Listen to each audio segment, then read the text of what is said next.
over 7.5 years ago, the Lord asked me to just shave half my face. It's a prophetic gifting I've operated in for a while. But on this day, it was like he was speaking out loud. And he just said, just half today, David, and I'll tell you why. And I understood that as I was obedient, that he would begin to reveal more. And for the first few months, it really was about how we as believers are distracted and offended by little things that make no difference to the king and don't enlarge the kingdom. But in fact, that there is things that offend the Lord that we just keep doing week after week and year after year, but because nobody stops to ask him what offends him, we continue with a religious tradition that contains aspects that are cultural or pagan and actually stop us receiving the full authority. I believe the Lord wants to take the church to a new dimension, but the church keeps saying, that's not the way we do it around here. 3 months later, I was due to share it at the church for the first time. And on the way, he said, I want you to read the story of the young prophet. And I knew exactly which story it was because it had irritated me for years. And so we found in the 13th chapter of 1 Kings, there's a story where a young man is sent from Judah to Bethel. And today we've traveled from Jerusalem to Bethel. So that's the distance he had to go on a donkey. It wasn't very far at all. But he went, and in obedience, he went to the altar that Jeroboam had created here at Bethel. And Jeroboam was one of Solomon's best workers. He was one of his managers. But Solomon realized that there was something about him and became jealous of him. And a prophet came to him and declared, ripped off his cloak, you remember, tore his cloak into 10 pieces and gave him 10 pieces and said, you will be the king over 10 tribes, and 2 tribes would stay in Jerusalem. So God prophesied to him. He left, he went to Egypt to hide from Solomon, and when he came back, there was a division, and Solomon's son said, I will be worse than my father was, and so the tribes left. And so suddenly he finds the prophecy being fulfilled. But out of fear, and the Bible tells us this, that out of fear that the people would go back to Jerusalem and remember God, he created 2 altars, one at Bethel here and one at Dan. And he put a golden calf and said, this is the God who brought you out of Egypt. I believe, and what I've seen for the first time today, is that this is the first root of anti-Semitism, or one of the roots of anti-Semitism that exists in the church today.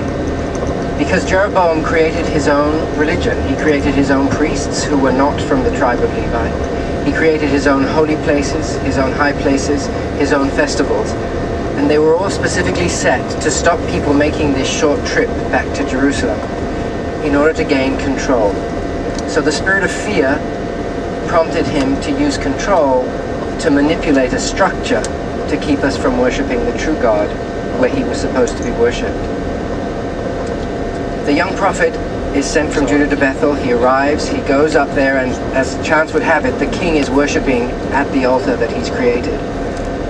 The young man walks up to the altar and declares that Josiah would come one day and would burn the bones of the priests. So he actually prophesies what happened later.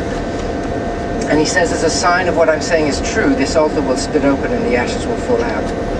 And in fact, the altar does split open and the ashes fall out, and that doesn't make Jeroboam a happy king. So he says, arrest him, and he points to the young prophet, whose name were never given. And his hand gets stuck and he can't pull it back. It's shriveled in some versions. So he suddenly realizes that was the wrong thing to do, and he asks the young prophet to pray for him. The young prophet prays for him and his hand is healed. And the king then says, come back with me and I will give you a reward. And at that point the young prophet says, I can't. The Lord spoke to me and said that I could not eat or drink here or go back by the way I came. So there are 2 young men standing beside the king who are the son of the prophet of God in this town. So some remained, the prophets of God remained, but had done nothing to stop the altar. And he heard the whole story and he goes after this prophet. He finds him resting under a tree and he says, are you the man of God from Judah? And he says, yes, I am. He says, come home and have a meal with me. And he already knew the answer. So here was protocol, tradition saying, you must do what I do.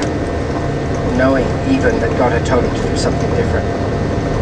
So the young man says, I can't. God told me that I can't eat here or drink here or go back by the way I came. So the old prophet raises the stakes, and he says, last night the angel of the Lord appeared to me, which is saying Jesus Christ himself incarnate appeared to me and told me that you were to come home and eat with me. And the young prophet then had to choose between doing what God told him to do or doing what the religious structure told him to do. The protocol to honor the prophet in the land by coming and having a meal with him. The young man decided to go with the old prophet, and they went to his home, and halfway through the meal God actually spoke to the old prophet and said, you tell this young man that because he's disobeyed me, I'm going to kill him. But he finishes his meal and he leaves, and as he leaves, one of the lions we were talking about before comes and kills him. Doesn't attack the donkey, just kills the young man. The old prophet hears about it, and he comes, collects the body, takes him back and buries him in his own tomb, and he says, that was a true prophet of God. And I believe that what the Lord is saying to us today is, he is looking for people who will hear his voice and do exactly what he says. Because he's trying to change the church. He's trying to take us back to the authority and the power he intended us to have. We need to be more concerned about recognizing God's voice and knowing God's voice and doing exactly what he says than what the people around us, Christian or otherwise, do. I think my beard looks ridiculous. I actually don't like it on my face.